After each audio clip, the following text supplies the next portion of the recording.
friends, welcome back to my channel. My name is Alexis and today I'm going to be talking about the 8 books that I read in January of 2023.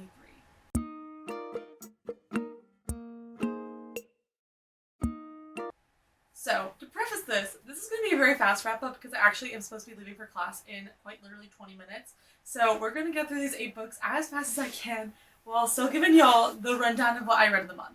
So January was a really good reading month for me because honestly I was off of school for pretty much all of it, and I did a lot of reading challenges and vlogs that motivated me to read more and caused me to read more. So I'm very, very happy with my reading month and very excited to tell y'all everything I read in the month. Also, while we're talking, I'm going to be sipping coffee, so if you want to sip some coffee and like have a little snack with me, please do. Please do. Another note, most of the books on this list I actually do own copies of, but they're currently at home because I'm at school, so they're not here, but that is fine. The first book that I read in January, the first book I read in 2023 was The Cheat Sheet by Sarah Adams. If y'all been following my YouTube, you probably knew that I read When in Rome by Sarah Adams pretty recently, and I literally adored that book so freaking much, so I decided I want to pick up other books by her in January to see if I also liked her other work as much. So The Cheat Sheet is the first book I read, and I gave it 3 stars, I think. It is a best friends to lovers story between 2 main characters, who one is a ex-ballerina who runs a dance studio, and one is like an NFL football player. I like this book. I will say I didn't love it as much as I loved When in Rome, and there was some dialogue in it that I thought was just like kind of cringy, but for the fact that it was just like a really fast, fluffy, friends to lover, closed door romance, like it really did deliver on those aspects. There was also a really cute like found family sort of with the guy being on a football team, and I do think I recently found out that there's going to be a sequel to this book, and if that is true, I do think I will pick it up. This wasn't like knock me out of my seat amazing, but it also was not bad by any means. I just didn't think I got as deeply emotionally invested out of this book as I would have liked to, but I did overall enjoy it, and it did make me smile a whole lot while reading it. Sarah Adams definitely has a very fun writing style, and I did really enjoy reading The Cheat Sheet. The second book I read was the first book for one of my YouTube vlog challenges. So the next 3 books I'm going to talk about are all books that I talk about very in-depth in my YouTube video, reading 3 books in 3 days. So if you want to see more in-depth feelings, please go check out that video. But the first book I read for that video was Do I Know You by Emily Wibberley and Austin Siege-Manbroca. This book came out on January 24th. This book came out on January 24th, so I read it before it came out because I had received an ARC from the publisher, so thank you Berkeley for providing me with an e-ARC of this book, and y'all, I give this book 5 out of 5 stars. I loved it so, so much. Emily and Austin are longtime favorite authors of mine, so I wasn't shocked to love it, but I devoured this book so quickly. Like, yeah, I read it for like 3 books in 3 days, so I read it in a day, but even like aside from the challenge, it was just such an addicting and adorable read. It follows a married couple who on their 5-year anniversary go to like a resort, like a gifted resort holiday type thing, and they just like don't even know how to talk to each other anymore. They really lost the spark, and when they get there, they're accidentally reset up with each other as strangers by like another guy they know at the bar. Like they like run into him, and he doesn't realize they're married, so he like introduces them to each other, and they like banter, and it's like super cute. So they're like, what if we like keep trying to like pretend like that we don't know each other and like we're dating for the first time to like build up the spark and anticipation again. And it was literally so cute. It is a like second chance romance between a married couple, and it was so good. I enjoyed it so much. It was dual POV, and I just felt like there were so many moments where I was like, this is so good. And it was also a little spicier than their last book. Their last book wasn't like super spicy, but this book was like just a little bit spicier than that one, and I was not expecting that, and I did like it. So I do think this book was super fun and super cute, and it just came out, so if you're interested in like second chance romances between married couples on vacation, adorable banter, then like you gotta pick up Do I Know You by Emily Wibberley and Austin Siege-Manbroca. I'm also very excited because I pre-ordered a signed copy, and while it's getting shipped home, so I probably won't even be like able to access it for a while because I don't know when I'm going home again, I am very excited to like have a nice pretty signed copy on my shelves. The next book, which I also read for that video, was The Fraud Squad by I think Kyla Zhao. I can't see my notes from here, but I did not like this book. I gave it 1 star, and I didn't DNF it, but I definitely like skim read the last section of it, and I'm very sad about this book. It seemed like it was supposed to be like giving like Gossip Girl, but like in China, and it sounded really good, but I just felt like it fell so flat. This book is on our main character, Samantha, and Samantha is rather poor and not doing very well. During this time of the book, there is a financial recession happening, and she's just not doing great. However, she dreams of working at like sophisticated, high-profile magazines, and at her job, she has a friend, and that friend introduces her to this guy, and they're out at dinner, and they're talking. She's like, what if y'all, like, help me be a fake socialite? And, like, we can trick everyone into thinking I'm rich and famous, and that way I can, like, work at the magazines. And they're like, yeah, let's do it. And I was just, the idea was there, but the execution was not. I feel like the writing, while really pretty, was extremely dense, and it didn't feel like there was much of a plot. Like, there was a plot, but it felt like the character just kind of floated from event to event without there being, like, a super clear, intentional direction. There also was a romance in this, but the romance was so mid. Like, the guy that she meets that helps her, like, be a socialite is, like, the romance, but he has a girlfriend for, like, 70% of the book. And the only reason he has a girlfriend is so that there can be, like, an antagonist, that being the girlfriend. I felt no connection through them. I barely feel like they even spent time together on page, honestly. And I just was very underwhelmed and disappointed by this book. So I ended up giving it 1 star. I did get an arc of this from Berkeley, though. So thank you, Berkeley, for sending me an arc of this one. The third and final book for that video, and the fourth book I read in the month of January, was Lying in the Deep by Diana Urban. I had previously read one of Diana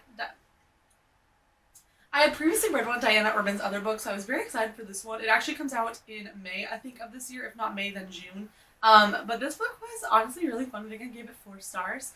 Lying in the Deep is about our main character. I can't remember her name, honestly. But she goes on a cruise ship, and everything goes badly. So, first of all, she had a boyfriend. I think his name was Silas.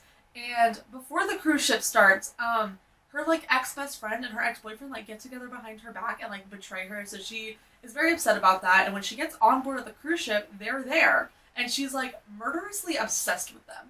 But then things go bad when her best friend, her ex-best friend, is brutally murdered on board. So everyone's like, there's a killer, and a lot of people think it's her, so she's trying to prove that it's not her. At the same time, there's also a bit of, like, a romance going on. And this book was just really fun. It had a very large cast, so at the beginning I felt a little overwhelmed trying to figure out who everyone was, but overall I thought this was really good and twisty. I did figure out one of the twists, but then, like, the rest of the twist I was not expecting, and it did end on, like, a bang. Like, I think Diana Urban is a fantastic author, and I really, really enjoyed this book, so if you're interested into, like, YA thrillers, I think this one would be a good one. I personally am also terrified of ships and cruise ships, so it definitely made the atmosphere even more creepy and weird to me, because I was just like, oh, I can't even imagine you go on a cruise ship, which is already scary to me, and then there's, like, a literal murder investigation going on. That's the stuff that a nightmare is made of for me. The next book on my list is also one that I also vlogged this month, so if you want to go check that vlog out to see more feelings, that is The Deal by Elle Kennedy. This book has been on my list for so long, because I feel like it's such, like, a classic of, like, the social media romance genre, where it's like, I feel like everyone has read that series except for me. So, I got a copy of it for Christmas and decided to read it, and I hate that I didn't hate it. I think I settled on a 3.5 star rating for it because I just didn't know what to rate it. But in terms of enjoyment, I did really enjoy reading it. Like, I had a fun time. It was very fast paced. I flew through it so quickly. But then on the other hand, the critical thinking part of my brain hated this book, kinda. Because there were so many weird moments of, like, dialogue or inner thought that the characters say that were just, like, unacceptably bad. Like, there were just so many moments where the male main character was so sexualizing or demeaning towards women, and it's just, like, stuff that I don't believe in and I don't stand for. And it really was gross. Honestly, at points, like, the first time he even sees the female main character, he instantly sexualizes her. And any girl that wants to, like, be with a hockey player, they call puck bunnies. And there were just so many instances where I was like, this is so gross and demeaning towards women and sexualizing, and just, it's bad. But at the same time, I was really enjoying the book. Like, it was just so fast-paced and interesting, and the romance and the banter was good. So it's like, I just don't really know what to rate it. It's not like a literary masterpiece, and I see a lot of issues with it, but I also did enjoy it a lot. So it's like, I don't think I can, like, recommend this book to anyone, because I definitely think that some of the language used and stuff is just, like, really awful. But at the same time, I'm like, I really enjoyed this book. So yeah, I do plan on reading the next book, and I think I'm gonna probably vlog it, so I guess we'll stay tuned to see what I think about the rest of the series, because I do really want to keep reading the books and see how I feel about the other books, since I do follow other characters. The next book on my list is one that I actually have a physical copy of with me, because I read it at college, and that is Once Upon a Broken Heart by Stephanie Garber. I am so lucky to have the like super pretty Barnes & Noble edition. I bought this on a whim because it's so pretty and pink and I love it. I think I gave this 4 stars. This book, if you don't know, is like a companion series to Stephanie Garber's Caraval trilogy.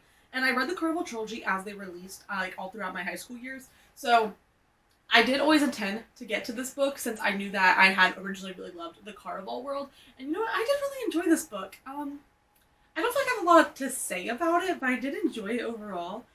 It follows our main character, Evangeline. I guess that's how you say her name. And Evangeline, honestly, you know what?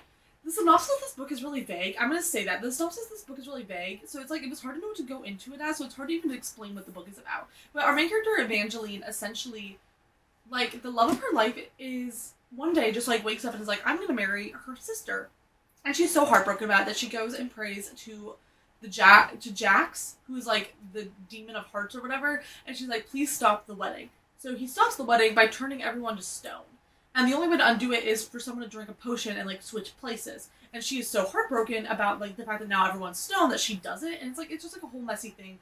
I felt like the first 200 pages of this book were, like, prologue to the last 200 pages. Like, it felt very A Court of Thorns and Rose-ish,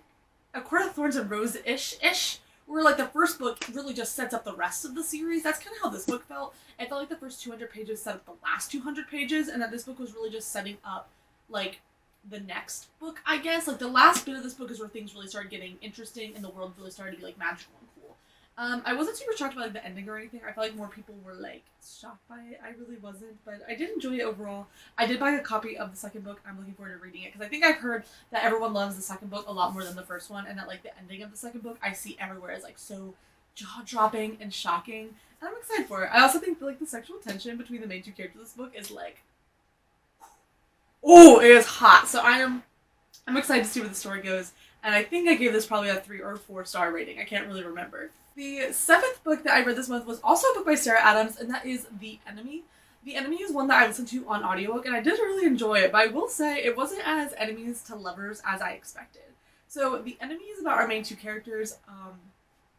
I'm not going to remember their names. I don't know why I ever think that I'm going to remember characters' names, but essentially, they were like academic rivals in high school, and now they're both adults, and they're seeing each other again for the first time because they're both participating in their best friends' weddings. Like, he is best friends with the groom, and she's best friends with the bride. So they both are kind of being forced to be towards and near each other again, and she really hates him and thinks that he's awful, and he really has a huge crush on her. And she also has a really big crush on him, but thinks that, like, they both think the other person hates each other, but they both have massive crushes on each other. So I don't feel like this was so much enemies to lovers as it was, like, miscommunication-y, and it wasn't, like, awful miscommunication. It was just, like, that's just kind of what it was. It didn't really feel like they ever actually hated each other. This book was really cute. It was fun to listen to, and there were a lot of, like, really cute moments. She has a lot of issues with, like, commitment and stuff, so I loved him and her and their dynamic. This book was just very, very fun. I think she has, like, a series where it's, like, different companion novels that take place, like, in the same town, and I think The Enemy is one of them.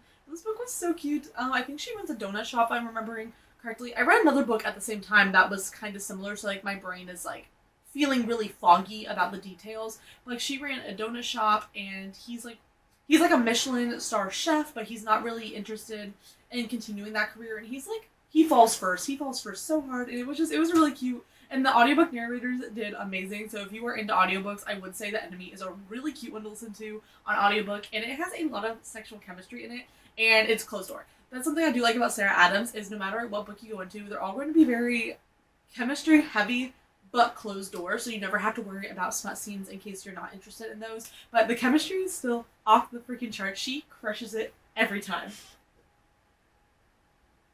I quite literally have 5 minutes until I need to leave for class, so let's talk about my last book so I can hopefully go to class on time.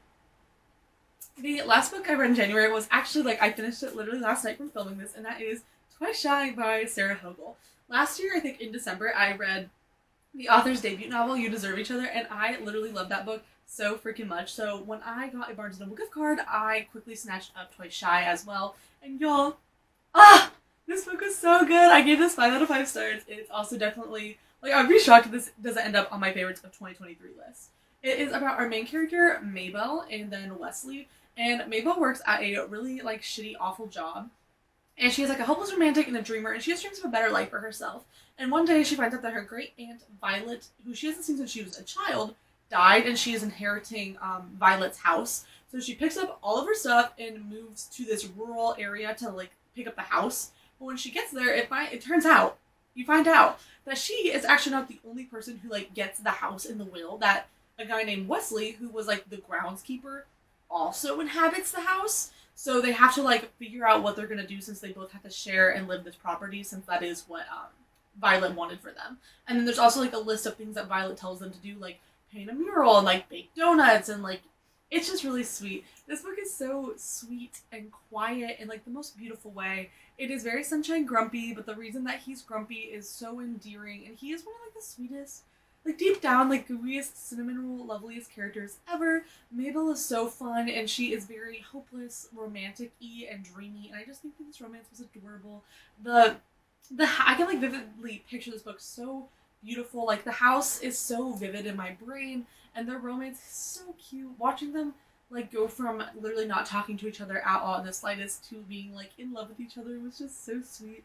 This book is beautiful and emotional, and I quite literally was sobbing my eyes out at the end. I loved this to pieces. This is beautiful, beautiful, beautiful, beautiful. It's so soft and sweet and lovely, and I feel like I'm gonna be late for freaking class because I could talk about this book for so long, but it's so cute, guys.